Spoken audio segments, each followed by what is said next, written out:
1 Kings 14. Ahijah's prophecy against Jeroboam.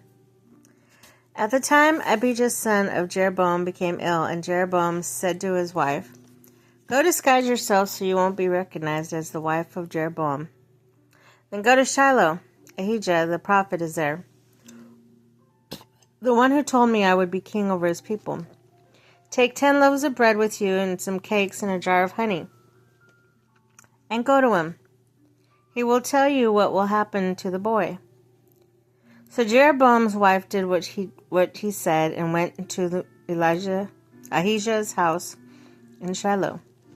Now Ahijah could not see; his sight was gone because of his age.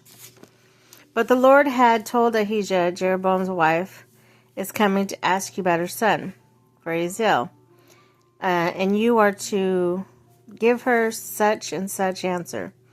When she arrives, she will pretend to be someone else." So when Ahijah heard the sound of her footsteps at the door, he said, "Come in, wife of Jeroboam." Why this pretense? I have been sent to you bad news. Go tell Jeroboam that this is what the Lord of God of Israel says. I raised you up from among the people and appointed you ruler over my people, Israel.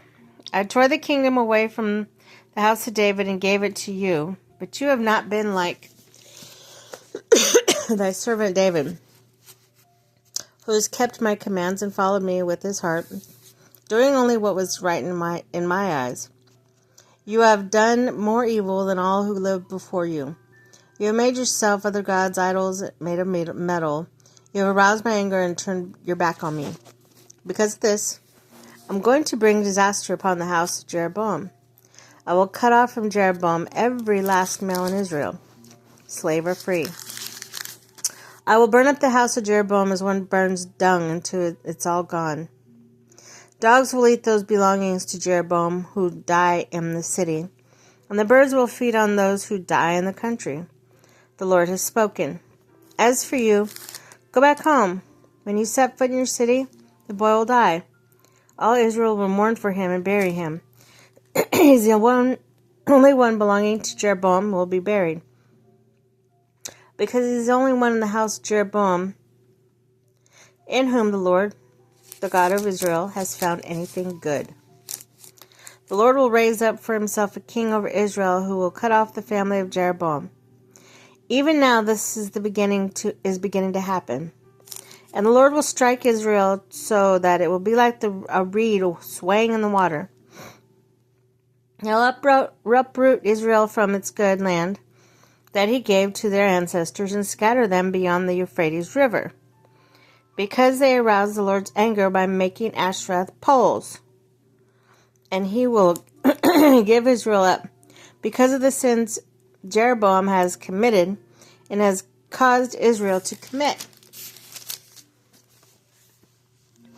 Then Jeroboam's wife got up and left and went to Tirzah. As soon as she stepped over the threshold of this house, the boy died. They buried him. All Israel mourned for him.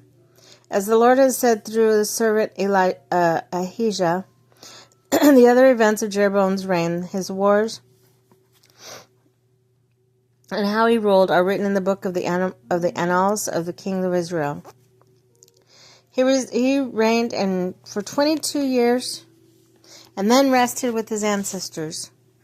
And Nadab, his son, succeeded him as king.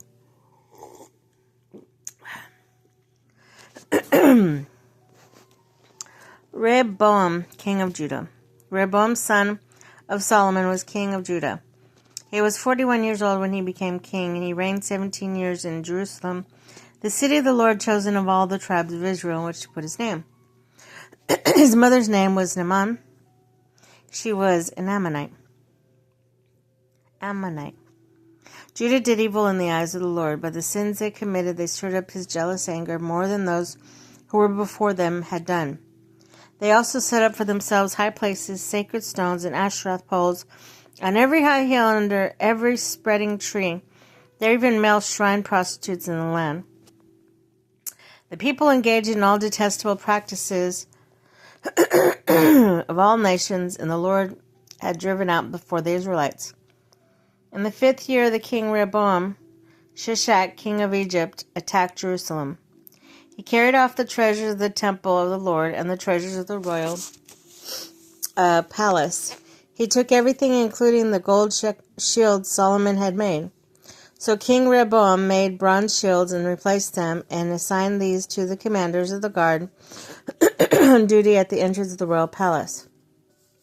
Whenever the king went to the Lord's temple, the guards bore the shields, and afterwards they returned them to the guardrail. As for the other events of Rehoboam's reign, and all he did, they are not written in the book of the annals of Judah. Are they not written in the annals of the kings of Judah? There was a continual warfare between Rehoboam and Jeroboam. Rehoboam rested with his ancestors and was buried with them in the city of David. His mother's name was Naamah. She was an Ammonite, and Abijah his son succeeded him as king.